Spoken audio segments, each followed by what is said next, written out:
아멘. 아멘. 어두운 세상 살 동안 주여 나를 인도하소서. 주님 비칩니다. 예. 저 녹음도 안 되는데. 괜찮다, 나도 그럼. 가끔가다 음향이 있어야 된다.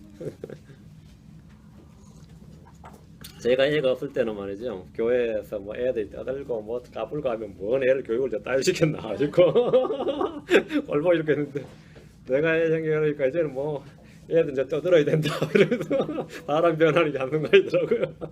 뭐 떠들어도 되겠다, 뭐 괜찮다, 뭐 이런 생각. 예전에는 뭐 내가 애들 잡았는데 예, 예레미야 애가입니다. 예레미야 애가 게으른 요약인데, 예레미야 애가 3장 22절 23절,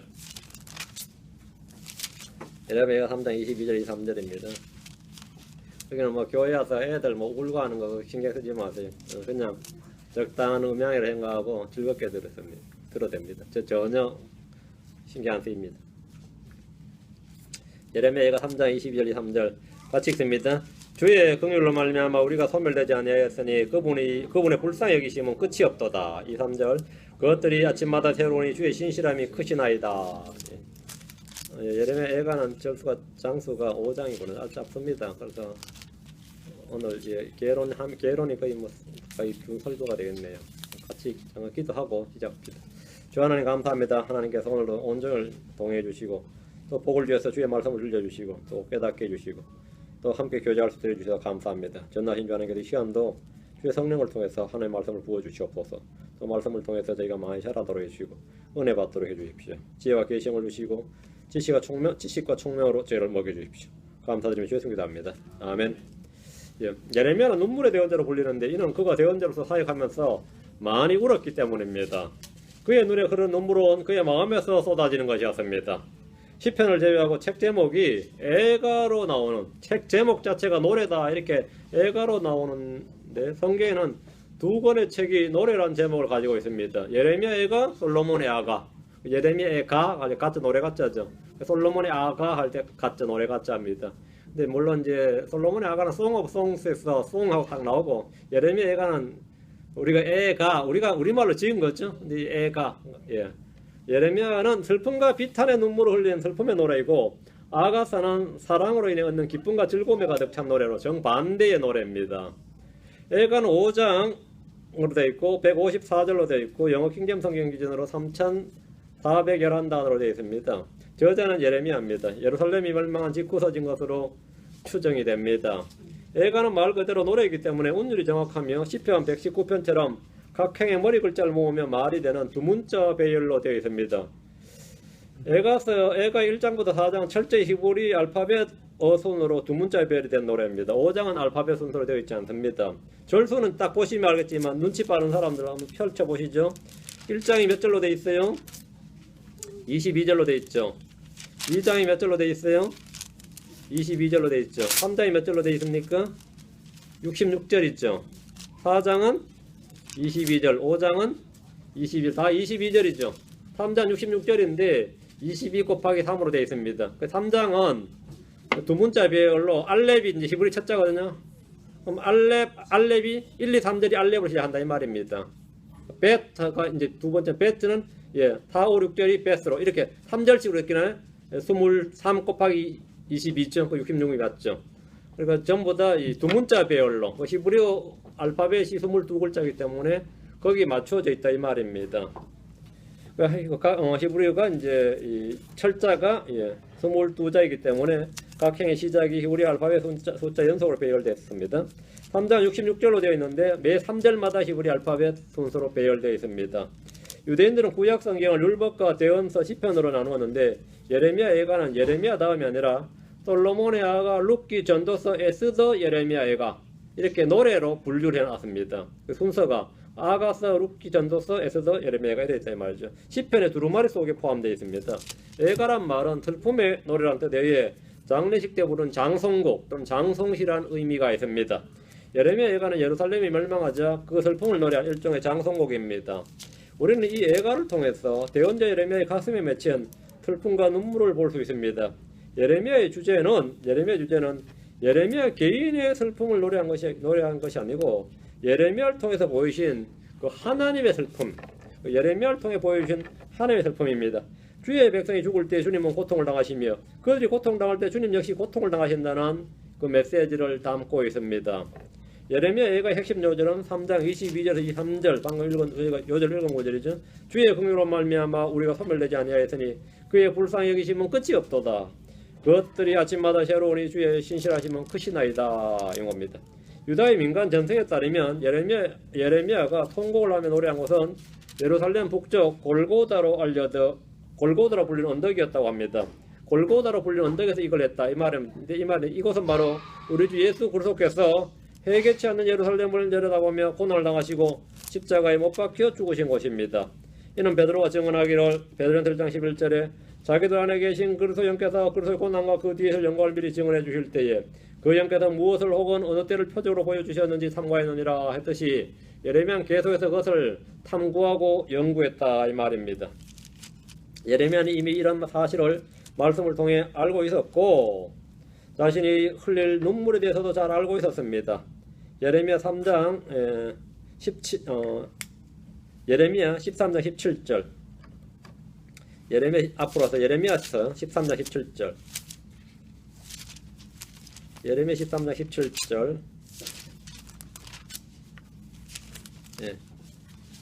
그러나 만일 너희가 그것을 들으려 하지 아니하면 내 혼이 너희 교만으로 인해 은밀한 곳에서 울리니 여기 보면 울리니 주의 양떼가 포로로 끌려갔으므로 내 눈이 심히 통곡하고 눈물을 쏟으리라. 보면 내 눈이 운다 은밀한 곳에서 운다 그랬죠. 다음에 뭐라고요? 심히 통곡하고 눈물을 쏟으리라. 이는 우리 주 예수 그리스도께서 예루살렘을 향해 울었던 통곡의 눈물과 동일한 것입니다. 마태복음 23장 36절 38절에 진실로 내가 너에게 이르노니 이 모든 것이 이 세대에게로 돌아가리라. 오 예루살렘아 예루살렘아 대언자들을 죽이고 내게 보낸 자들을 돌로 치는 자의 암탉이 자기 병아리들을 자기 날개 아래 모음같이 내가 얼마나 자주 내 자녀들 함께 모으려 했더냐. 그러나 너희가 원치 아니하였도다. 보라 너희 집이 버림받아 너희에게 황폐하게 되었느니라 했습니다. 예레미야 예가서 첫 번째 눈물은 예가서 1장 2절입니다. 징계의 슬픔에 관한 눈물입니다. 오늘 오전 설교에서 제 눈물에 대해서 했는데 연결됩니다. 죄인들은 죄로 인해 울고 징계의 슬픔으로 인해 울고 심판의 고통으로 웁니다. 1장 2절 그녀가 밤에 심히 울 때 그녀의 눈물이 뺨에 흐르는도다. 그녀가 사랑하는 모든 자들 가운데 그녀를 위로하는 자가 그녀에게 없으며 그녀의 모든 친구들도 그녀를 배반하고 그녀의 원수가 되었도다. 그래서 그녀는 예루살렘입니다. 이런 상황은 누구라도 울 수밖에 없는 상황입니다. 그녀의 눈물이 뺨에 흐르는도다 했죠. 후회의 눈물. 그들이 울었던 눈물의 이유가 뭡니까? 1장 1절부터 6절은 예루살렘이 한때 여러 민족 가운데 큰 자였고 여러 지방의 공주로 불릴 만큼 부유하고 강력한 국가였음을 말해줍니다. 1장 1절에 보면 사람이 가득하던 도시가 어찌 외로이 앉았는가? 그녀가 어찌 과부같이 되었는가? 민족들 가운데서 큰 자로 지내며 여기요. 민족들 가운데 큰 자로 지내며 예루살렘은 민족들 가운데 큰 자였다는 거죠. 지방들 가운데서 공주로 지내던 그녀가 그녀는 다 예루살렘이야. 공주로 지내던 그녀가 어찌 속국이 되었는가? 이게 바로 이제 슬픔이죠. 이게 바로 슬픔인데 큰 자란 권세와 부, 공주란 아름다움을 대표하는 말입니다. 공주 같다 그러면 뭐죠? 아름답다, 귀하다 이 말이죠. 공주 같다 이 말은 큰 자라는 것은 이제 권세와 부를 나타나는 것이고요. 그런 예루살렘이 갑자기 멸망을 했습니다. 한때는 존경받는 민족이었고 유명한 도시였습니다. 큰 자였고 공주였다 이거죠. 에스라 4장 20절에 또 전에는 예루살렘을 다스리는 강한 왕들이 있었어. 그들이 강 건너의 모든 지역을 다스리며 사람들이 세금과 조공과 관세를 그들에게 바친 것이 발견되었도다 이랬습니다. 예루살렘이 어떤 예루살렘을 다스리는 강한 왕들이 있었어. 그들이 강 건너의 모든 지역을 다스렸다. 다른 지역을 다 속국으로 만들어가지고 세금과 조공과 관세를 그들에게 바친 것이 발견되었도다. 그랬던 것이 예루살렘이고 유다였단 말이죠. 그러나 지금은 수치스러운 도시가 되었습니다. 기쁨은 슬픔으로 변했고 승리는 패배로 변했습니다. 이는 하나님을 사랑하는 대신에 많은 것들을 사랑했기 때문입니다. 1장 2절에 보면 그녀의 사랑하는 자들, 그녀의 친구들이 나옵니다. 예루살렘이 사랑하던 날, 예루살렘의 친구들. 사랑의 대상은 많아야 하는 것이 아닙니다. 우리의 마음은 오직 한 분 하나님만을 사랑해야 됩니다. 하나님을 사랑하는 대신에 다른 것을 사랑하는 것은 사랑이 아니라 정욕이고 우상숭배입니다. 주님은 구약의 모든 계명 중에서 가장 큰 계명은 신명기 6장 5절이라고 했습니다. 신명기 6장 5절을 신약에서 인용할 때 마가음 12장 30절에 너는 내 마음을 다하고 혼을 다하고 생각을 다하고 힘을 다하여 주 내 하나님을 사랑하라. 이것이 첫째 명령이니라 하십니다. 얘는 우리에게도 마찬가지입니다. 하나님 대신 사랑하는 자들이 많고 하나님 대신 사랑하는 것들이 많고 친구들이 많으면 아무 소용이 없습니다. 이것은 멸망의 지름길입니다. 죄는 슬픔을 가져오고 패배를 불러오고 친구 대신 하나님 원수로 돌리게 합니다. 하나님은 그들을 위해 싸우셨습니다. 그러나 이제는 그들을 대적해서 싸우십니다. 지금까지 하나님은 예루살렘을 위해서 싸우셨습니다. 그러나 지금은 예루살렘을 대적해서 싸우십니다. 야고보 사도는 말하기를 야고보 4장 4절에 너희 간음하는 남자들과 간음하는 여자들아 세상과 친구가 되는 것이 하나님과 원수되는 것인 줄을 너희가 알지 못하느냐. 그러므로 누구든지 세상의 친구가 되고자 하는 자는 하나님의 원수가 되느니라. 세상의 친구가 되고자 하면 하나님의 원수가 된다. 하나님이 그를 대적한다 이거예요. 하나님이 대적하는 사람이 되어버리면 나는 못 끝나는 거죠. 세상이 나를 대적해도 내가 힘든데 하나님 나를 대적하면 내가 살 길이 없는 겁니다. 바로 유다의 예루살렘이 그랬다는 겁니다. 많은 연인들, 많은 친구들이 아닌 하나님 한 분을 친구로 삼고 하나님 한 분을 하나님 한 분을 사랑의 대상으로 두는 성도가 되어야 됩니다. 자, 예레미야 1장 7절. 예루살렘이 자기의 고난과 불행을 당하던 날에 곧 그녀의 백성이 원수의 손에 넘어가고 아무도 그녀를 돕지 아니하며 이집트에 간절히 막 원조를 요청했죠. 근데 이집트가 돕나 안 돕죠. 아무도 그녀를 돕지 아니하며 대적들도 그녀를 보고 그녀의 안식 일들을 조롱하던 때에 자기가 옛날에 가졌던 것, 즉 자기가 기뻐하던 모든 것을 기억하였도다. 뒤늦은 후회였습니다. 언제나 이스라엘을 도우시던 하나님의 손길은 더 이상 돕는 자가 아니라 대적하는 손이요 심판의 손이 되었기 때문입니다. 예루살렘은 부와 명예와 기쁨을 잃었을 뿐 아니라 하나님을 향한 신앙과 간정을 잃어버렸습니다. 모든 이방인들이 그들을 조롱했고 비웃었습니다. 누가 그들이 천지를 창조하고 출애굽을 주도하셨던 하나님의 백성이라고 믿겠습니까? 그 너희 신이 하나님이냐? 너희 신이 하나님이냐? 너희들이 믿는 하나님이 하늘과 땅을 만들고 출애굽을 주도했던 그 하나님이냐? 우리 조롱하고 비웃는다 이 말입니다.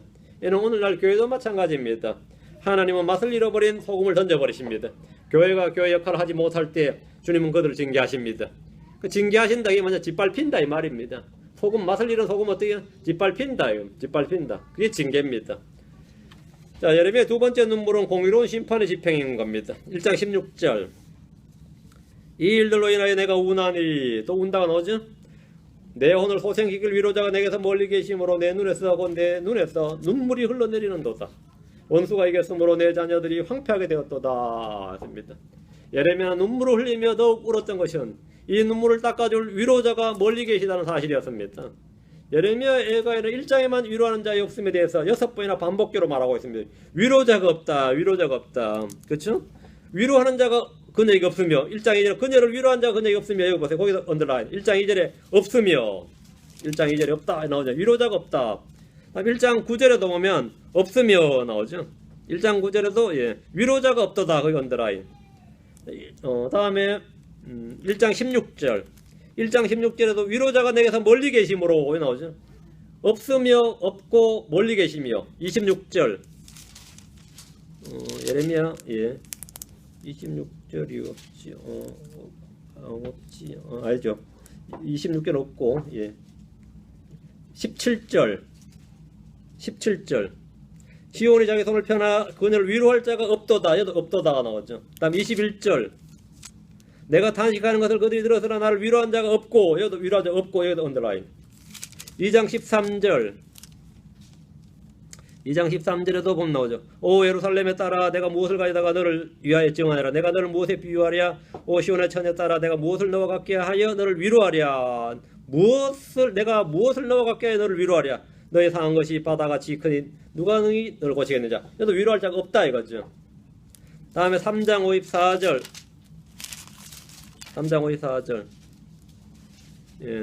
물들이 내 머리 위로 흐를 때 내가 말하기를 나는 끊어졌다 하였나이다. 예. 그래서 끊어졌다 없다 말이죠. 하나님은 모든 위로의 하나님이십니다. 모든 위로의 하나님인데 지금 반복해서 나오는 말이 뭐죠? 위로자가 없다는 거죠. 없다 멀리 떨어졌다 멀리 계시다. 고린도서 1장 3절에 하나님을 찬송하려다 그분은 곧 우리 주 예수 그리스도의 아버지시요 긍휼의 아버지시며 모든 위로의 하나님이시니라. 모든 위로의 하나님이시니라. 하나님은 위로의 하나님이시고 성령은 위로자십니다. 성경은 위로의 말씀입니다.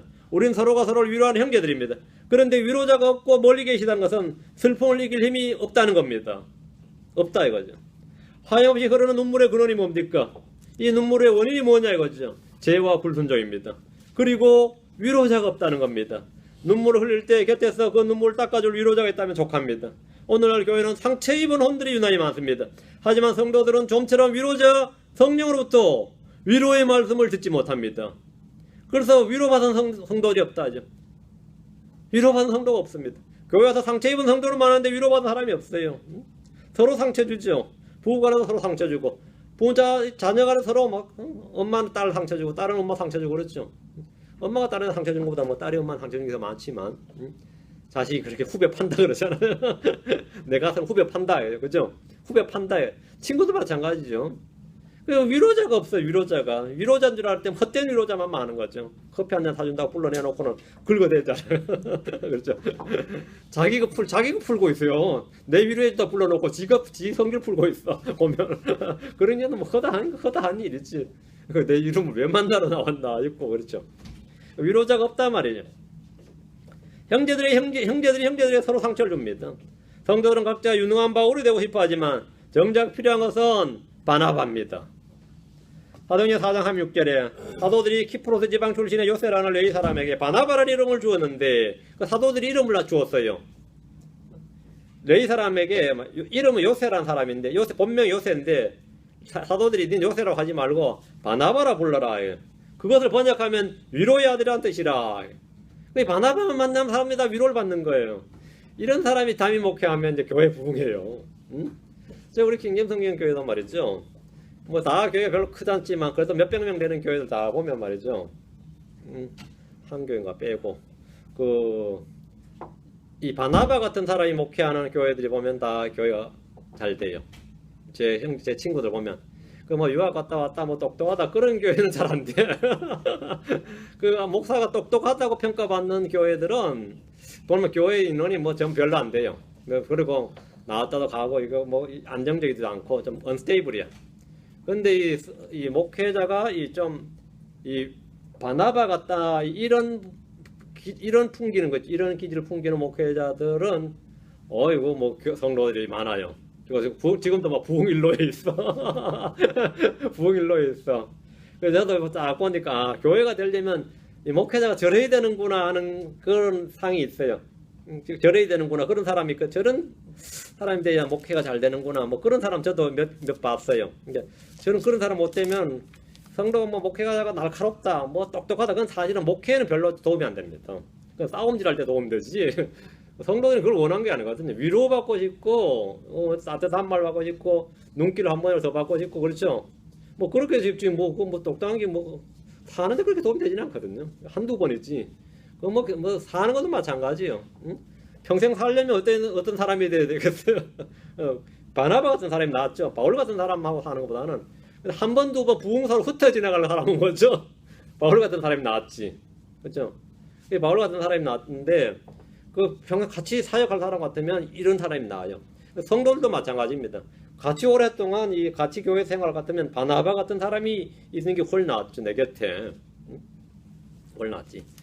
나도 바나바 같은 사람이 돼야 되는데 또 한편으로는 또 그렇지 않단 말이지. 1장 18절 22절입니다. 뿌린 대로 거두려는 말씀대로입니다. 교회 커지려면 정말로 이런 사람이 돼야 돼. 1장 18절 22절 이건 뿌린 대로 거두리라 한마디로 이렇게 요약할 수 있습니다. 18절 주는 의로우시도다 내가 그분의 명령을 거역하였도다 모든 백성들아 원하건대 듣고 나의 슬픔을 보라 나의 처녀들과 나의 청년들이 포로가 되어갔도다. 하나님의 말씀을 거역하는 것이 슬픔의 씨앗이고 눈물의 근원입니다. 대부분의 눈물은 하나님의 말씀을 불순종한 데서 기인합니다. 이스라엘 백성들은 자신들의 왕이신 하나님을 거부하고 자기들 중에 한 명을 왕으로 세워서 다스림 받기를 원했습니다. 그때 사무엘은 이렇게 말했습니다. 사무엘상 12장 14절에 너희가 만일 주를 두려워하여 그분을 섬기며 그분의 음성에 순종하고 주의 명령을 거역하지 아니하려면 너희와 또 너희를 통치하는 왕이 다 주 너희 하나님을 계속해서 따라야 하리라. 계속해서 따라야 된다. 주 너희 하나님을 계속해서 따라야 하리라. 그러나 이 말씀은 철저히 무시되고 버려졌습니다. 왕들은 계속해서 주님을 거부했고 백성들은 주의 말씀을 따르지 않았습니다. 그래서 포로가 되었습니다. 하나님의 심판은 전혀 부당하지도 편파적이지도 않습니다. 예레미야가 고백했듯이 주는 의로우시니입니다. 예레미야는 동족이 당하는 모든 슬픔을 자신에게로 전가해서 나의 슬픔, 나의 죄라고 합니다. 이는 우리 주 예수 그리스도를 예표하는 겁니다. 다음 2장 11절 세 번째 눈물, 예레미야의 세 번째 눈물입니다. 눈물을 중심으로 지금 합니다. 2장 11절 내 눈이 눈물로 쇠약해지며 내 애가 타고 내 간이 땅에 쏟아졌으니 이는 내 백성의 딸이 멸망하여 아이들과 젖먹이들이 도시의 거리들에서 기절하기 때문이로다. 내 백성의 딸이 멸망하여, 예루살렘 주민들이 다 멸망했다 이 말이에요. 아이들과 젖먹이들이 어린이들까지 전부 다 뭐래요? 기절했다. 심판의 주체는 하나님이십니다. 2장 1절에서 주께서 친히 분노하사 그랬죠. 2장 2절에서는 주께서 야곱의 모든 것을 삼키시고 2장 3절에서는 그분께서 4절에서 그분께서 5절 6절 7절 8절 모든 절마다 주어가 다 주님이십니다. 다 주님이죠. 야곱이 불타고 멸망당한 것은 분명 바벨론의 느부갓네살에게 당한 것이지만 성경 계속해서 그 일을 주께서 했다고 증언하고 있습니다. 우리가 당하는 모든 심판은 그 종류가 무엇이든지 다 주께로부터 비롯된 겁니다. 사람들은 흔히 세상 일은 아무도 모른다고 합니다. 그러나 우리는 분명히 알아야 됩니다. 주님을 믿고 순종하는 길이 복된 길이고 그렇지 않을 때 갑작스러운 패망이 임한다는 사실입니다. 화려했던 솔로몬의 성전은 흔적도 없이 사라졌는데 마치 오늘날 폭파공법으로 무너뜨린 그런 건물처럼 사라져버렸습니다. 2장 9절, 에가서 2장 9절 그녀의 성문들이 땅속으로 가라앉았도다. 완전히 사라졌다. 땅속으로 가라앉았다. 폭파공법 있죠. 그분께서 그녀의 빗장들을 파괴하시고 부수심으로 그녀의 왕과 그녀의 통치자들이 이방인들 가운데 있으며 다시는 율법도 없고 그녀의 대언자들로 주께로부터 나온 환상 계시를 찾지 못하는도다. 눈에 보이는 성벽과 성전이 파괴된 것만이 전부가 아닙니다. 통치자들과 대언자들이 모두 바벨론으로 포로 잡혀갔으므로 더 이상 율법도 환상도 없다는 것이 더 문제입니다. 주의 대언자들이 말씀을 받지 못했습니다. 성경이 없는 세상을 상상해 보십시오. 주의 말씀이 없는 사람들, 이는 태양이 없는 지구를 생각하는 것보다 더 암흑입니다.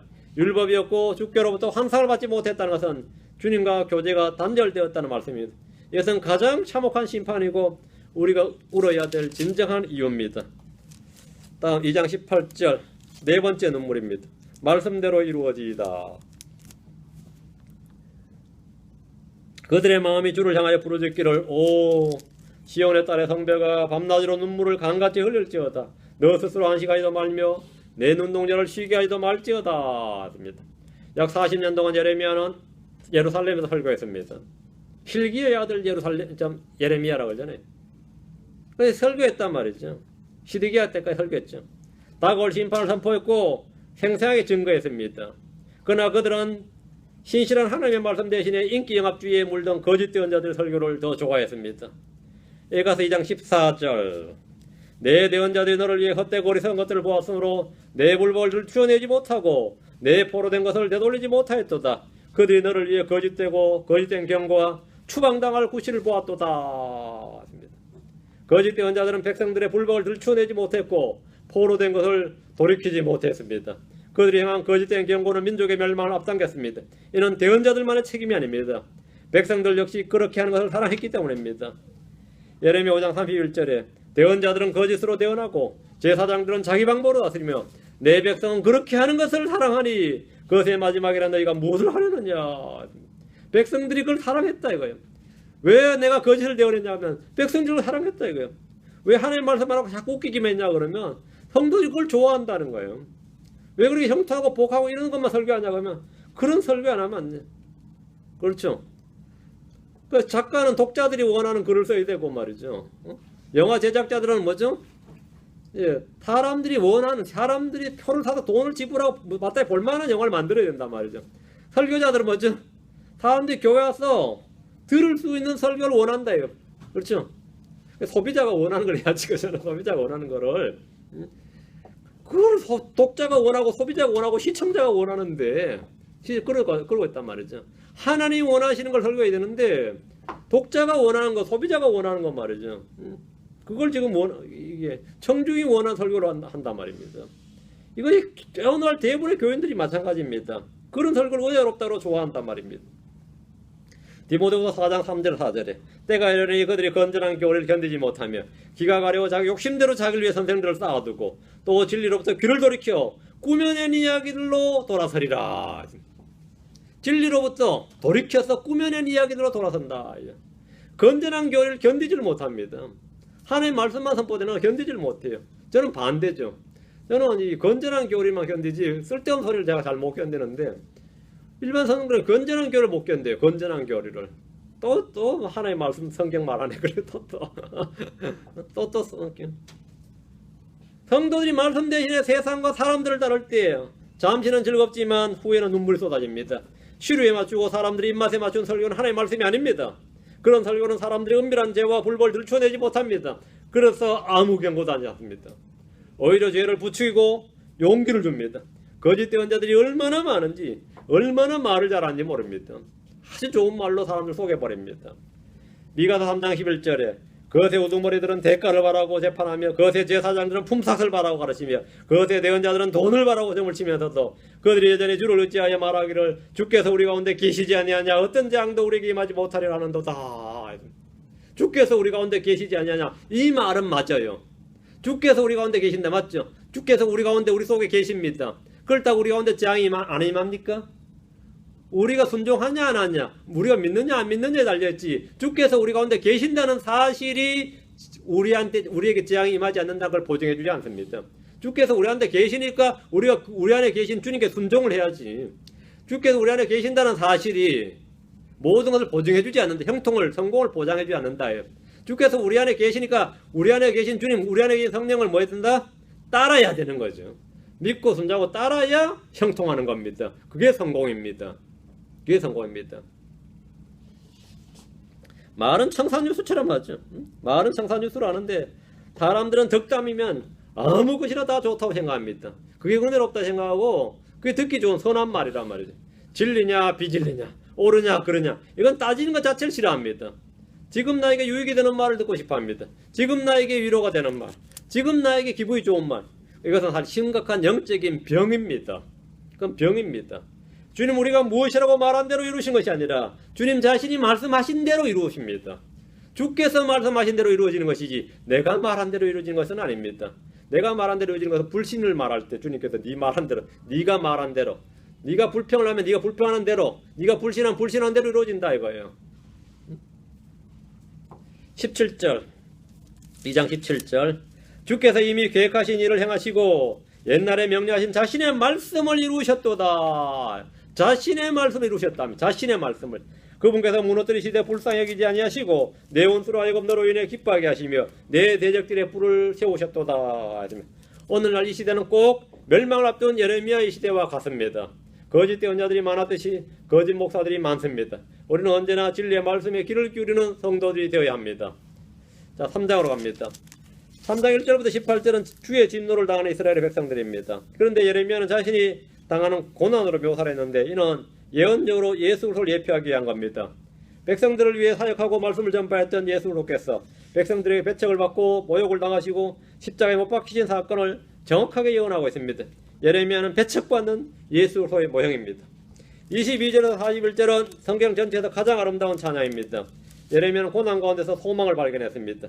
징계와 심판은 겸손하게 했고 고난 자체는 소망을 끊었지만 그것을 통해 주의 긍휼을 기억했을 때 소망이 있었습니다.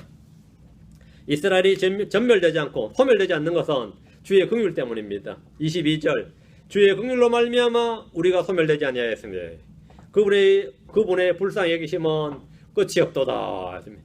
이스라엘이 불타는 고난 가운데서도 결코 소멸되지 않은 것은 주님의 긍휼 때문입니다. 주님의 긍휼, 불쌍히 여기심, 동정심은 끝이 없습니다. 하나님 이스라엘을 징계하시지만 그들을 불쌍히 여기시고 탄식하십니다. 이사야 49장 5절입니다. 이사야 49장 5절 앞으로 와서 나를 자기 종으로 삼으시려고 야곱을 자기로 다시 데려오시려고 태에서부터 나를 지으신 주께서 말씀하시되 지금 비록 이스라엘이 모여있지 아니하여도 포로 흩어져 있죠. 내가 주의 눈에 영화롭게 되고 나의 하나님이 나의 힘이 되시로다 하시는도다. 주님은 유다를 심판하시고 먼 나라로 보내셨지만 그 땅에서 불쌍히 여김을 받게 하셨습니다. 시편 106편 46절 그래서 이스라엘이 이 바빌론에 가서 그렇게 고생을 안 한 거죠. 옛날 이집트에처럼 그 종살이를 하진 않았습니다. 시편 106편 46절 또 그들로 하여금 그들을 포로로 끌어간 모든 자들에게 불쌍히 여겨지게 하셨도다. 불쌍히 여겨지게 하셨도다. 이들은 뭐죠? 한마디로 말하면 긍휼을 입은 거, 주님께서 긍휼을 주신 거죠. 그래서 70년의 포로 생활이 끝난 후에 무사히 고국으로 돌아올 수 있었던 겁니다. 우리는 신약 성경을 통해 주님이 죄인들을 향해 어떤 마음을 품었는지 알 수 있습니다. 빚을 갚지 못하는 종을 향해서 주님께서 불쌍히 여기시고 그 빚을 탕감해 주셨고, 소경을 향해서 불쌍히 여기셔서 그들의 눈에 손을 대시며 시력을 받게 하셨고, 나병 환자를 불쌍히 여기셔서 손을 내밀어 그 몸에 손을 대시면서 내가 원하노니 정결할지어다 하시니라 이랬습니다. 그냥 말씀하셔도 되는데 손을 문둥병자 그 나병 환자의 몸에 손을 대셨어요. 손을 대서 만약 안 나와버리면 어떻게 되는 거죠? 율법에 따르면 나병 환자의 손을 대면, 몸에 손을 대면 자기도 부정한 자가 되는 거예요. 예수님께서 자기도 안 나오면 자기도 부정한 자가 되는 거죠. 주님은 하나가 되는 겁니다. 이 사람이 낫든지 안 나오면 내가 나병 환자가 되든지예요. 주님께서 얼마든지 그냥 다른 곳에서는 그냥 어떻게 했어요? 그냥 말씀으로 했죠. 뚝 떨어져서 말씀으로 해서 충분히 다 고치십니다. 근데 어떤 사람은 손을 댔단 말이에요. 손을 왜 댔겠어요? 불쌍히 여기셨어요. 불쌍히 여기셨어요. 이거야말로 정말 진정한 그 동정이고 긍휼의 힘이지. 나병 환자의 몸에 손을 댔다 이거예요. 무덤 사이에 거하는 마귀 들린 청년을 고쳐주시면서 마가복음 5장 19절에 예수님께서 그를 허락하지 않으시고 그에게 이르시되 집으로 내 친지들에게 돌아가 주께서 너를 위해 얼마나 큰 일들을 행하시고 너를 불쌍히 여기셨는지 그들에게 고하라. 너를 불쌍히 여기셨는지 고해라. 주님은 불쌍히 여기셨다 이 말입니다. 주님은 말씀을 들으러 온 백성들을 보시고 불쌍히 여기셨어요. 마가복음 6장 3, 4절에 마가복음 6장 3, 4절 예수님께서 나오사 많은 사람들을 보시고 그들이 목자 없는 양 같으므로 그들을 불쌍히 여기는 마음을 가지사 많은 것을 그들에게 가르치시게 하시더라. 불쌍히 여기는 마음을 가졌다. 예수님의 마음은 어떤 마음이었다고요? 불쌍히 여기는 마음이에요. 그건 마귀 들린 놈이야. 우린 무시하죠. 그 마귀 들렸어요. 그 녀석 그 마귀 들린 놈이야. 그 말은 뭐죠? 엄청나게 비난이지 사실은. 그죠? 불쌍히 여기지 않는다 말이죠. 그게 거지야. 그게 거지 새끼야. 완전히 무시하는 거죠. 주님은 불쌍했어요. 그게 완전히 뭐 지금 병자라서 지금 완전히 뭐 오늘 내일 해. 지금 뭐 중환자실에 누워 있어. 근데 그 우리가 불쌍히 여기는 마음을 가지고 그런 말 하는 게 아니라 그게 끝났어. 뭐 그런 말이에요. 물론 뭐 그게 뭐 내 가족이나 내 저거면 또 다르겠지만 일반적으로는 그래요. 처음에야 뭐 병문안 가서 빨리 낫기를 원하네, 쾌차하기를 원하는데 요즘 어디 지나면 요즘 뭐 거의 갔지. 이제 오늘 내일 해. 그냥 뭐 호흡기만 떼면 끝나. 근데 그 말하는데 그걸 불쌍히 여기는 마음이 하나도 없어요. 안 그래요? 나만 그런가? 근데 예수님은 그 말할 때 그 마음 자체가 어떤 말이냐? 불쌍히 여기는 마음을 가지고 있었다 이거예요. 불쌍히 여기는 마음을 가지고 있다. 불쌍히 여기는 무덤 사이에 거하는 이 마귀 들린 청년을 고쳐줄 때 말이죠. 우리 같으면 어떻게 되나? 이거 좀 경멸스럽죠. 주님은 불쌍히 여기셨습니다. 나병 환자를 불쌍히 여겼어요. 눈먼 자를 불쌍히 여겼다면 죄인들 향해 불쌍히 여겼어요. 다 불쌍히 여겼습니다. 말씀 들어오는 사람도 마찬가지 불쌍히 여겼다. 이 마음, 이게 목자의 심정입니다. 이게 목자의 심정이야. 목사가 이 목자의 심정 없는 목사 이건 뭐냐면 한마디로 뭐 안고 없는 빵보다 더한 거지. 이름은 목사고 뭐 안수 받았다, 뭐 신학교 졸업했다 그러는데 뭐가 없는 거야? 이 목자의 심정이 없어. 응? 이게 뭐 애미의 마음이 없는 엄마 있죠. 애미의 마음이 없는 엄마는 뭐냐면 친정이나 시댁에 그냥 맡겨놓고 놀러 가고 싶어요. 요즘 이 젊은 이 엄마들 보면 그런 사람 많아요. 하여튼 애를 더 끌어안고 싶어 하는 게 아니라 뭐죠? 그 어린애를 그 유아원에 맡겨놓고 놀러 간다고. 유아원에 맡겨놓고 유아원에 맡길 때 자꾸 말이죠. 그 애미는 맞는데 애미의 마음이 없어 보면. 애미는 맞는데 분명히 애비도 비슷한 것 같아. 애 온다고 두들겨 패고 말이지. 애비는 맞는데 뭐가 없어요. 이 애비의 마음이 없어. 요즘 시대가 그렇습니다. 사랑이 식어지고 있어요. 자식도 비슷한 것 같고 이 자식은 맞는데 그 어때 효심이 없죠. 실제 이 부모에 대한 애정이 별로 없거든요. 실제로 친구들과 비슷하단 말이죠. 목사도 비슷해요. 거의 비즈니스적 마인드를 가지고 목회를 하는 거예요. 뭐 한 명 나가는데 한 명 더 들어오겠지 싶고 말이죠. 이게 마인드가 그러게 이거 심각한 거죠. 주님께서는 설교가 끝나신 후에도 말씀하시기를 말씀을 다 전하시고 하는 말씀이 뭐냐면 마가복음 8장 2절에 내가 무리를 불쌍히 여기노라 이렇게 말씀하셨습니다.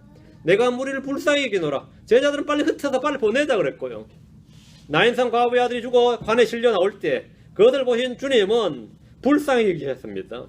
누가복음 7장 13절에 주께서 그녀를 보시고 그녀를 불쌍히 여기사 그녀에게 울지 말라 하시고 불쌍히 여기시고 주님이 지상생의 사역은 백성들이든 죄인들이든 병자들이든 그 누구든지 간에 동정심과 불쌍히 여기는 연민으로 가득 찼음을 말씀. 이것이 참된 목자입니다.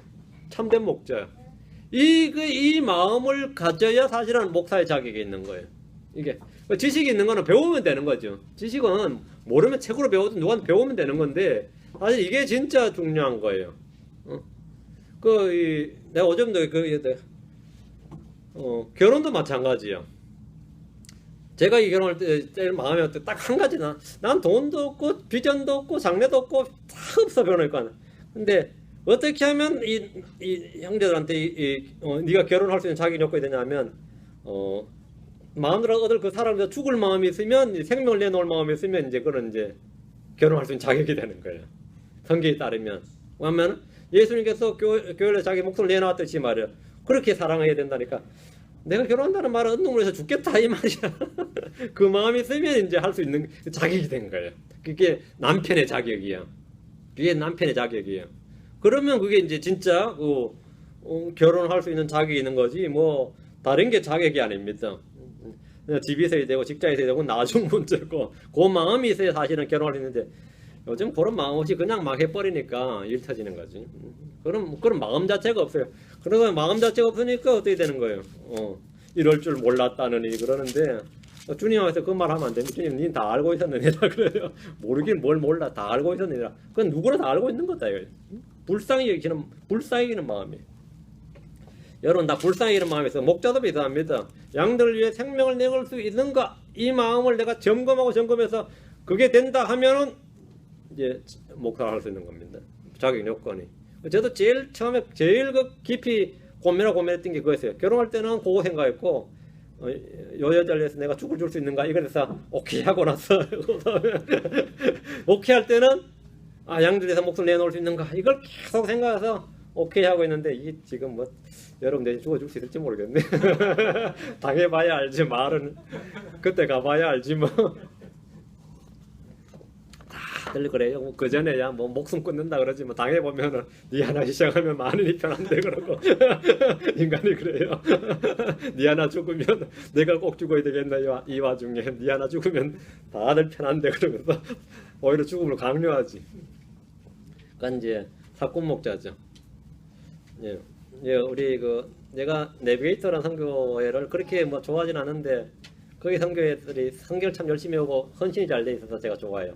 그 하나는 좋아해요. 근데 그 내비게이터 선교사를 만든 그 창립자가 이 해군 대령이었습니다. 그래서 내비게이터입니다. 해군이라니. 근데 그 양반이 죽을 때 어떻게 죽었냐면 물에 빠진 애 하나를 건지면서 애를 건져서 들어 올리고 자기는 이 애를 남이 받아줄 때까지 물에 빠져 있었는데 그냥 굳어버렸는지 그냥 질식으로 죽었어요. 물속에서. 마지막 죽음이 다른 사람 하나 죽이고 다른 애 하나 살리고 자기는 그렇게 죽은 거예요. 그게 그 사람의 마지막 그 죽음이었어. 멋있어요? 불쌍해요? 한번 말해보세요. 멋있어요? 불쌍해요? 그 사람은 진짜 누군가를 위해서 죽을 마음을 갖고 있었고 그걸 실제 그 상황이 실제 평생에 한 번 딱 왔는데 그 한 번이 끝이었어요. 딱 한 번 실제로 죽은 거예요. 그 한 번. 이제 애가 물에 빠졌는데 그걸 보고 뛰어들어서 근데 이게 나오긴 나왔는데 이게 빨리 자기 안 됐어요. 그러니까 결국 자기가 죽었지. 훌륭한 사람 많죠. 이게 진짜 이 목자의 심령인데 예수님도 단 한 번 죽으셨는데 우리를 위해서입니다. 여러분이 단 한 번 죽을 기회가 있으면 그래 죽겠습니까? 사람이 뭐 단 한 번 죽지 여러분 죽진 않으니까. 남편한테 물어보세요. 죽을래요? 그러니까 이 여자들은 사실은 그렇지 결혼한다는 뭐 그게 날 대신해서 죽어줄 놈 하나 구하는 거지 실은. 예, 내가 죽음 위에 때 죽어줄 놈 하나 구하는 게 이게 결혼이야. 성경에 따르면 그래요. 네. 근데 그런 사람 구하기 쉽지 않을 겁니다. 그런 사람 구하려면 기도 많이 하셔야 될 거예요. 죽을 준비가 됐는데. 우리가 소멸되지 않는 것은 주의 긍휼 때문이고 이 긍휼은 영원히 변치 않는 겁니다. 주님은 말씀하셨습니다. 말라기 3장 6절에 나는 주라 변치 아니하나니 그러로 너희 야곱의 아들들이 소멸되지 아니하였느니라. 주님의 긍휼과 주님은 변치 않으신 성품이네 우리는 언제나 안전합니다. 23절 예레미야가 다시 와서 23절 그것들이 아침마다 새로우니 주의 신실하심은 크시나이다. 아침마다 새로우니 있죠. 아침마다 새로우니 주의 긍휼은 아침마다 새벽마다 새롭습니다. 어쩌다 한 번이 아니라 아침마다 그러니까 매일 아침이죠. 매일 아침 새롭다. 매일이란 말은 지속성인데 이것을 성경은 뭐라죠? 신실합니다. 이렇게 말 신실합니다. 이렇게 말합니다. 옷 좀 벗을게요. 주님은 아침마다 우리를 찾아오십니다. 욥기 7장 18절에 또 주께서 아침마다 그를 찾아보시고 매 순간마다 단련하시나이까 아침마다 그를 찾아보시고 하나님 방문했을 때 성도가 자고 있으면 주님은 자신의 은혜를 주실 수 없을 겁니다. 주님 아침마다 긍휼을 보이시고 새벽에 만족하게 하십니다. 시편 90편 4절에 오 일찍 주의 긍휼로 우리를 만족하게 하사 우리가 평생토록 기뻐하고 즐거워하게 하소서 했습니다. 주님 매일 아침 만나를 내려주시듯이 아침마다 우리에게 필요한 은혜를 공급하십니다. 주님 아침에 만나를 거두게 하셨는데 해가 뜨면 녹아버렸습니다. 우리는 아침에 성경 읽음으로써 영적 양식을 취해야 됩니다. 아침에 성경 읽지 않는 사람은 낮에 일터에서 성경 읽을 수 없습니다. 대제사장 아론은 아침마다 향을 태워야 했습니다. 성경에서 향은 기도를 예표합니다. 출애굽기 3장 7절에 아론은 아침마다 위에 향기로운 향을 태우되 그 위에 향기로운 향을 태우되 등잔들을 정비하면서 그 뒤에 향을 태우고 아침마다 우리는 새벽에 기도해야 됩니다. 새벽에 조용히 주님 앞에 나아가지 않는 사람은 결코 대낮에 시간을 낼 수 없습니다. 우리는 아침에 성경을 읽고 아침에 기도함으로 하루를 시작해야 됩니다. 성경의 모든 위인들은 아침 일찍 일어나서 주님을 섬겼습니다. 아침은 헌신의 은혜가 있습니다. 주님은 성전에 봉헌 헌물을 아침에 드리게 했습니다. 레위기 6장 12절에 제단 위에 있는 불은 그 안에 계속해서 타게 하여 꺼지지 않게 할지니라. 또 제사장은 아침마다 나무를 그 위에 태우며 아침마다 또 번제 헌물은 그 위에 가져내 놓고 화평 헌물의 기름을 그 위에서 태울 것이며 우리의 헌신은 빠를수록 좋습니다. 이룰수록 좋습니다. 헌신의 능력은 새벽에 주어집니다. 주님은 아침마다 성전문을 열고 일을 하도록 하셨습니다. 역대기상 9장 27절에 그들이 책물 맡아 성으로 하나님 집 사방에 가했으며 아침마다 그 집의 문을 여는 일이 그들에 속하였는데 아침마다 그 집의 문을 열었다. 성전문은 아침에 열립니다. 주를 섬기는 것은 매일 아침에 됩니다. 아침은 만남의 은혜가 있습니다. 마리아는 새벽에 부활한 주님을 만났습니다. 여자들이 늦잠 자고 자기 할 일 다 하고 동굴로 갔다면 그들은 결코 부활한 주님을 만날 수 없었을 겁니다. 아침은 주님과 만남의 은혜가 있습니다.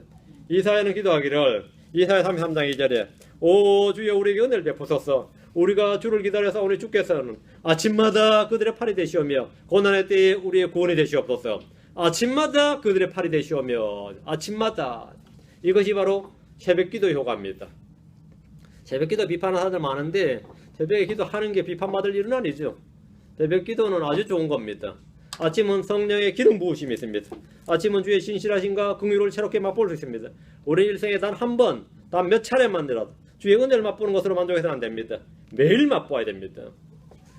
주의 은혜는 매일 맛보아야 돼요. 주의 권능, 주의 능력은 매일 맛보아야 됩니다. 예레미야는 주의 긍휼과 불사 여기심이 아침마다 새롭다고 합니다. 아침마다 새롭다. 이는 새벽에 주를 만난 대언자의 증언입니다. 예레미야가 지금 3장의 3절 그것들이 아침마다 새로우니 주의 신실하심은 크시나이다. 아침마다 새로우니까 주님이 빼먹질 않으니까 신실하심인 거라. 그걸 신실하심은 크시나이다. 주님은 꾸준히 지속적이다 이거죠. 주님은 중단한 것도 없고 변함도 없고 빼먹는 것도 없다. 주의 신실하심은 크시나이다. 주님은 아침마다 우리에게 성령의 은혜를 부어주십니다. 성경 말하기를 서바냐 3장 5절에 의로운 주는 그것의 한가운데 거하며 불법을 행하지 아니하고 아침마다 자신의 판단의 공의를 빛으로 가져가 드러내시며 취하지 아니하거늘 불의한 자는 수치를 알지 못하노라. 여기 보면 아침마다 자신의 판단의 공의를 빛으로 가져가며 아침마다 의롭고 경건하게 살고자 하는 사람은 아침에 주님이 공의를 빛으로 가져내오시는 그 주님을 만나야 됩니다. 바른 판단력은 새벽에 우리에게 주어집니다. 새벽보다 정신이 맑은 때가 없습니다. 그래서 주님은 아침에 성도들을 깨우치십니다. 이사야 50장 4절에 주 하나님께서 합식 있는 자의 혀를 내게 주사 내가 피곤한 자에게 때에 맞는 말을 할 줄 알게 하시나니 그분께서 아침마다 일깨우시되 나의 길을 일깨우사 합식 있는 자같이 듣게 하시는도다. 여러분 아침마다 일깨우시되 했습니다. 우리는 모두 새벽을 깨우고 새벽에 기도하고 찬양하고 헌신하고 헌물을 드리고 모임으로 발길을 옮기게 됩니다. 영적 지식은 새벽에 가장 많이 주어집니다. 영적 깨달음은 새벽에 기도하고 성경 읽을 때 가장 많이 주어집니다. 주님은 이른 새벽에 도우시는 하나님입니다. 시편 46편 5절에 하나님께서 그녀의 한가운데 계시며 그녀가 흔들리지 아니할 것이요 하나님께서 그녀를 도우시되 이른 새벽에 도우시리로다. 이른 새벽에 도우시리로다. 오전 11시 예배에도 제때 참석하지 못하는 사람들은 한마디로 정신 상태가 틀려먹었다 단언할 수 있습니다. 은혜 받을 준비가 전혀 되어 있지 않은 사람들입니다. 10시 11시면 새벽이 아니죠. 이거는 이 정도가 뭐 너무 아침이 이랬다고 하면 말이 안 되지. 24절입니다. 지금 이거 우리가 지금 오후 2시에 이거 하죠. 한국은 지금 새벽 6시거든요. 아침 6시에 일어나서 지금 이거 설교 듣고 있는 사람도 있어요. 아침 6시에 일어나가지고 지금 제 얼굴 보면서 설교 듣고 있는 사람이 있어요. 예, 엄청 열심히 있죠. 일찍이. 아침에 들으면 그 비몽사몽하게 듣는 게 아니라 은혜를 많이 받을 수 있어요. 많이 들으시라고. 24절 내 혼이 이르기를 주는 나의 몫이오니 그러므로 내가 그분께 소망을 두려다 하는도다. 지상에서 우리가 가진 목숨 파사이나 전쟁이나 화재 등으로 다 없어질 수 있습니다. 예레미야는 족을 잃었고 동족을 잃었지만 그는 여전히 한 가지 몫을 가지고 있는데 그것이 바로 주님이었습니다. 시편 기자의 고백대로 시편 73편 25절에 하늘에서는 주 외에 누가 내게 있나이까 땅에서는 주 외에 내가 사모할 자가 아무도 없나이다. 하늘에는 주 외에 누가 내게 있나이까 아무도 없어요. 땅에서는 주 외에 내가 사모할 자가 아무도 없나이다. 주는 나의 몫이람 주께서 나의 몫이다. 주님은 나의 몫이다. 이 말은 주님으로 족하다는 뜻입니다. 주님은 언제든지 나의 모든 손실을 보충하고도 남을 믿습니다. 주님은 나의 모든 고난으로부터 건져내실 수 있습니다. 주는 나의 몫이란 것은 내가 전적으로 신뢰하고 의지할 때 안식이 주어지고 자유가 주어지고 평화가 주어지고 내가 잃어버린 모든 것을 회복해 주실 수 있다는 겁니다. 다른 모든 것이 나에게 실망을 주었을지라도 주는 나에게 위로와 힘을 주며 소망을 줍니다. 눈물에 의가해서 위로와 소망을 얻는 것은 주님이 나의 몫이란 사실을 기억하고 믿기 때문입니다. 25절 26절입니다. 주께서는 자신을 기다린 자들과 자신을 찾는 혼에게 선하시도다. 사람이 주의 구원을 바라고 잠잠히 기다림이 좋도다. 기다림은 소망입니다. 종이 어두워지길 기다리고 품꾼이 자기 품삯을 기다립니다. 사자는 먹잇감을 기다립니다. 군인은 전역할 날을 기다리고 학생은 졸업할 날을 기다립니다. 소망이 있고 확신이 있으면 기다립니다. 심지어 강도 때는 지나가는 사람을 기다립니다. 기다림이 없는 사람은 없습니다. 그러나 가장 좋은 기다림은 주 하나님을 기다리는 겁니다. 주님의 말씀을 기다리는 겁니다. 주님도 죄인들이 회개하길 기다리시고 성도들이 자신을 기다릴 때 복을 주십니다. 이사야 3장 18절에 그러므로 주께서 기다리시나니 이것은 그분께서 너에게 은혜를 베풀려 하심이니라. 그러므로 그분께서 높여지시리니 이것은 그분께서 너에게 긍휼을 베풀려 하심이니라. 주는 공의의 하나님이니 그분을 기다리는 모든 자들은 복이 있도다. 주께서 기다리시고 또 주를 기다리는 자 뭐라고? 그분을 기다리는 모든 자들은 복이 있다. 그분을 기다리는 자에게 주님께서 은혜를 베푸신다. 긍휼을 베푸신다는 겁니다. 우리는 주님이 다시 오시길 기다리며 의가 가는 태안과 새 땅을 기다립니다. 말씀을 듣기 위해서 기다리는 자들은 복이 있습니다. 잠언 8장 34절에 내 말을 들으며 날마다 내 성문들에서 지켜보고 내 문들의 기둥들에서 기다린 자는 복이 있나니 했습니다. 기다림은 인내입니다. 기다림의 소망직 인내 없이 이룰 수 있는 것은 거의 없습니다. 인내는 천성이 아닙니다. 인내는 환난을 통해서 형성되는 겁니다. 환난은 인내를 낳고 했습니다. 환난은 인내를 낳고. 그런데 예수 그리스도가 말씀이 없는 사람들에게 환난은 뭐가 된지 아세요? 독종을 만듭니다. 아니면 정신쇠약, 트라우마가 되어버려요. 하도 고생해가지고 자신감이 떨어져 버리고. 그런데 예수 믿는 사람이 하나님 말씀으로 인해서 환난을 당하면 뭐가 된다고요? 인내를 맺는다고요. 환난은 인내는 연단은 소망을 낳는다. 연단이라는 게 experience, 체험입니다. 환난이 인내를 낳는다 이거죠. 인내는 환난을 통해서 형성됩니다. 성경 보면 이 환난의 인내를 이렇게 말합니다. 믿음의 시련이 인내를 이룹니다. 야고보서 1장 3절에 너희의 믿음의 단련이 인내를 이룬 줄 너희가 아느니라.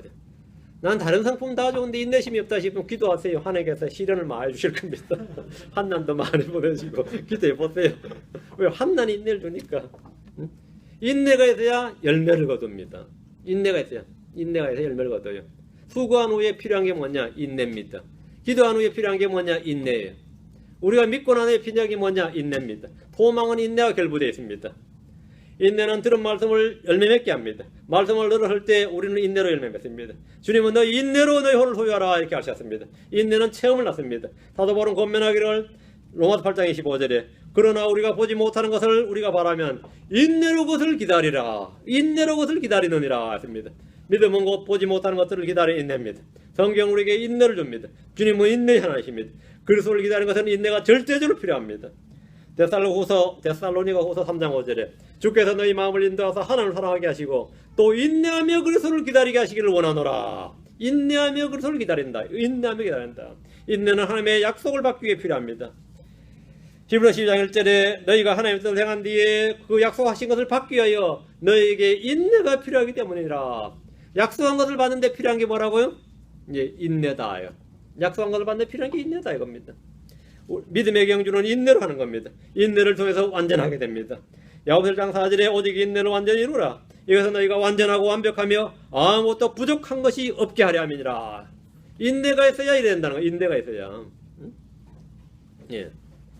무릇 인내 없이 되는 일이 무엇이 있겠습니까? 아무것도 없습니다. 우리는 매사에 인내해야 됩니다. 인내란 주의 약속을 믿고 기다리는 겁니다. 인내란 믿음이 주는 소망을 기다리는 겁니다. 야고보서 5장 7절 8절에도 그러므로 형제들아 주께서 오실 때까지 뭐하라? 인내하라. 보라 농부가 땅에서 나는 귀한 열매를 바라고 이른 비와 늦은 비를 받을 때까지 오랫동안 그것을 위해 뭐하느니라? 인내하느니라. 너희도 뭐하고? 인내하고 너희 마음을 굳건히 하라. 주의 오심이 가까이 다가오고 있느니라. 여기 인내하라 몇 번 나와요. 인내하라 인내하라 인내하라. 기다림 있는 사람은 결코 실망이 없습니다. 난 아직도 기다리고 있을 테요. 뭐 그런 시도 있잖아요. 난 아직도 기다리고 있을 테요. 뭐 모란이 피는 날까지 찬란한 밤이 오는 날까지. 그런 김영랑 씨는 뭐 억울해도 죽었어요. 총알이 벽에 맞았는데 그 벽에 맞은 돌에 맞은 총탄이 튀어가지고 자기가 맞아 죽은 사람이에요. 그 시를 썼던 사람은 찬란한 봄이 오는 걸 못 기다린 게 아니라 죽어버렸지. 그리스도 안에서 기다려야 됩니다. 여러분의 인내는 바로 그렇게 돼야 돼. 기다리는 사람은 결코, 기다림이 없는 사람은 결코 아무것도 얻지 못합니다. 기다림이 있다. 기다린다. 뭘 기다리냐? 그게 인내, 그게 인내, 기다림. 소망 가운데 기다리는 것이 인내다 이 말입니다. 소망 없이 기다리는 건 뭐죠? 죽을 고생이지 뭐. 소망 없이 기다리는 건 고통 그 자체죠. 소망 가운데 기다리는 겁니다. 소망 가운데. 27절입니다. 예, 다시 예레미야가 3장 21절입니다. 사람이 젊었을 때 멍에를 매는 것이 그에게 좋으니. 한국말로 이걸 뭐라 하죠? 젊어서 하는 고생 뭐 사서 한다 그럽니까? 요즘은 아무도 그런 말 안 합니다.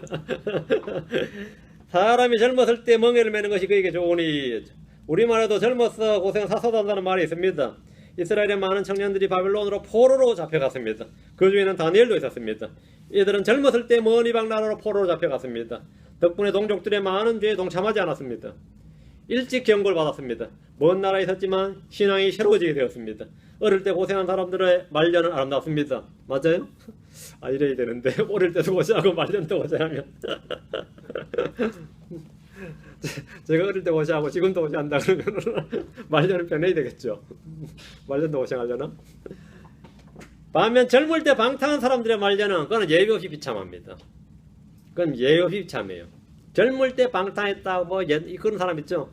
그 사람의 말년은 볼 거 없어요. 그건 예외 없이 비참해. 뭐 젊을 때 고생해서 말년 펴는 사람도 있고 뭐 고생한 사람이 있는지 몰라도 젊을 때 방탕한 사람 말년 다 비참해요. 젊을 때 고난은 인격을 성숙하게 합니다. 마음 가운데 있는 각종 불순물을 제거해 줍니다. 고난을 통해 자신을 알게 되고 자신의 한계를 깨닫게 되면 겸손하게 됩니다. 주님이 주신 멍에는 가볍습니다.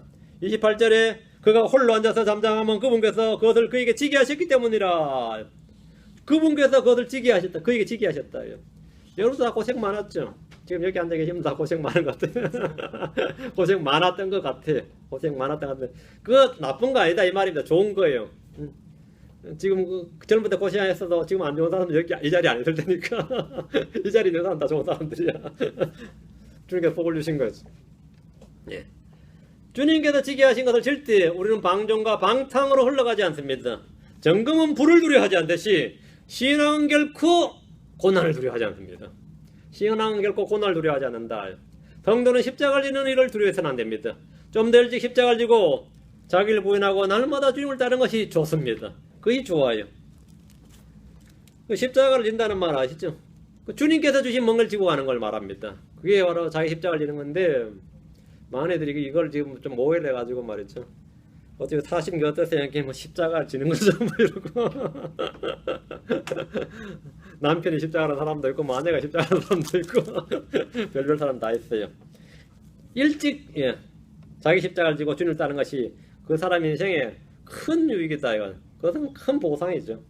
32절 33절 그러나 그분께서 근심하게 하실지라도 자신의 많은 긍휼에 따라 불쌍히 여기시리니 그분은 고의로 사람들의 자녀들을 근심하게 하거나 슬프게 하지 아니하시는도다. 엄청나게 위대한 말씀이죠. 징계와 슬픔은 당시에는 괴롭게 보여도 후에는 다 하실매로 맺히게 됩니다. 주님이 우리를 심판하실 것은 사랑하는 자녀이기 때문입니다. 주님은 고의로 괴롭게 하거나 슬프게 하지 않습니다. 징계의 이유는 우리를 사랑하기 때문이고 우리를 받아주시기 때문입니다. 히브리서 12장 6절에 주께서 사랑하시는 자를 친히 징계하시고 자신이 받아들이는 아들마다 채찍질 하시느니라. 주께서 사랑하시는 자를 친히 징계하시고 자신이 받아들이는 아들마다 채찍질 하신다. 받아들이는 자마다. 징계의 목적은 우리의 유익을 위한 것입니다. 히브리서 12장 10절에 진실로 그들은 며칠 동안 자기들이 기뻐하는 대로 우리를 징계하였거니와 그분께서 우리의 유익을 위해 하시나니. 하나님께서는 징계를 왜 한다고요? 우리의 유익을 위해 하시나니. 이것은 우리가 자신의 거룩함에 참여하는 자가 되게 하려 함이니라. 징계의 목적은 우리가 그분의 거룩함에 참여하는 겁니다. 징계의 결과는 뭐냐? 의의 화평의 열매입니다. 히브리서 12장 11절에 이제 어떤 징계도 그 당시에는 기쁘게 보이지 아니하고 슬프게 보이나 그러도 불구하고 나중에는 그것으로 말미암아 단련된 자들에게 의의 화평의 열매를 맺느니라. 주님의 책망과 징계는 회개를 통해 순수한 마음을 갖게 합니다. 자, 37절 41절입니다. 예레미야가 37절 3장입니다. 37절 41절. 주께서 어떤 일을 명령하지 아니하셨는데도 그것을 말하여 이루어지게 할 자가 누구냐? 하와 복이 지극히 높으신 이의 입에서 나오지 아니하느냐? 사람이 자기 죄들의 형벌을 받을진데 살아있는 사람이 어찌하여 불평하리요? 우리가 우리의 길들을 살피고 시험하여 주께로 다시 돌아가자. 이것이 회개죠. 우리가 우리의 마음과 손을 다같이 하늘에 계신 우리 하나님께 들어 올려 하늘들에 계신 하나님께 들어 올리자. 기도죠. 회개와 기도입니다. 주님 한 분 외에 자신이 말한 것을 자신이 다 이루어지게 할 수 있는 사람은 없습니다. 주님은 자신이 말씀하신 대로 모든 것을 이루시는 분이고 이루실 수 있는 분입니다. 시편 33편 9절에 그분께서 말씀하시매 그것이 이루어졌으며 그분께서 명령하시매 그것이 굳게 섰도다 했습니다. 그러므로 우리는 늘 말씀에 주목해야 됩니다. 말씀은 그냥 말이 아니라 실제로 이루어지는 실체이기 때문입니다. 주님이 화를 말씀하시면 화가 나고 복을 말씀하시면 복이 나옵니다. 모든 것은 주의 입에서 나옵니다.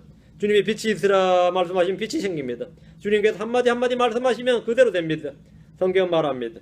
이사야 45장 7절에 나는 빛도 짓고 어둠도 창조하며 평안도 만들고 재앙도 창조하나니 나 주가 이 모든 일을 행하느니라 했습니다. 주의 입에서 나오는 모든 말씀을 가볍게 여김으로 그들은 심판을 당했습니다. 심판은 그들의 죄로 인한 벌이었습니다. 그래서 겸손히 받아들여야 됩니다. 결코 불평해서는 안 됩니다. 어리석은 자들은 자기의 범법과 불법들로 인하여 고난을 받느니라 했듯이 유다는 어리석음으로 인해서 고난을 받았습니다. 40절에서 41절은 고난이 주는 가장 확실한 열매입니다. 40절 41절 고난이 주는 가장 확실한 뭐라고? 열매다. 고난이 주는 열매다. 예. 그다음에 고생해본 탕자가 회개하고 아버지께로 돌아갔듯이 죄로 인해 고난을 당해본 자들이 40절처럼 다시 돌아가자. 이제 우리가 우리의 길들을 살피고 시험하여 주께로 다시 돌아가자. 이것이 바로 회개의 열매입니다. 고난의 유익이죠. 주님이 돌아오라고 외칠 때 외면했지만 고난을 통해서 이제는 주의 길을 배우게 되고 주의 법을 배우게 되었습니다. 마음은 겸손하게 되었고 이제는 마음과 손을 다같이 하늘들에 계신 하나님께로 들어올리자 이 외칩니다. 우리 역시 이런 회개의 영으로 충만해야 됩니다. 4장 5장은 토로된 원인과 고통을 겪은 상황에 대해서 생생한 묘사를 하고 있습니다. 4장 5장은 예레미야는 이 고통의 원인이 전적으로 불법과 죄악으로 인한 것임을 고백했습니다. 여기 기록된 고난 후에 대환란에 겪을 고난에 대한 예표들입니다. 오늘로서 예레미야 예가는 이렇게 요걸로 마치고 이제 예레미야 예가는 이제 엑스더 지금 에스라 느헤미야 마치고 솔로몬의아가 예레미야 예가 이렇게 짧은 책들을 할 때 다음에 또 이건 본문 다루도록 하겠습니다. 이걸 아마 내년쯤에 하게 되겠네요. 그럼 그죠? 순서가 기대하시고 기다리세요. 하나의 말씀이야 뭐 우리 교회에서는 계속해서 나가니까요. 계속 기대하시고 기다리시면 됩니다. 잠깐 기도하겠습니다. 오늘까지 하고요. 위대하시고 거룩한 주 하나님 감사합니다. 주께서 함께 도우셔서 오늘 주의 말씀을 선포할 수 있도록 해주셔서 감사합니다. 들은 말씀들이 모든 성도들 마음 가운데 은혜로 임하게 하시고 또 믿음으로 잘 결합해서 이 말씀이 헛되이 흘러가지 않도록 해주시고 빼앗기지 않도록 해주시며 다 열매 맺게 해주시고 말씀을 통해 참된 회개와 또 기도와 찬양과 또 이런 다양한 입술의 열매들이 주님 앞에 맺어지게 해주시길 원합니다. 주님을 높이고 주님을 더 높이는 그 마음으로부터 주님을 더 높이고 또 주님을 알고자 하는 확실한 그런 마음의 결단들 소원들이 넘치게 해주시길 원합니다. 감사드리며 주의 성기도합니다. 아멘. 네. 오늘 이것을 마치겠습니다. 감사합니다.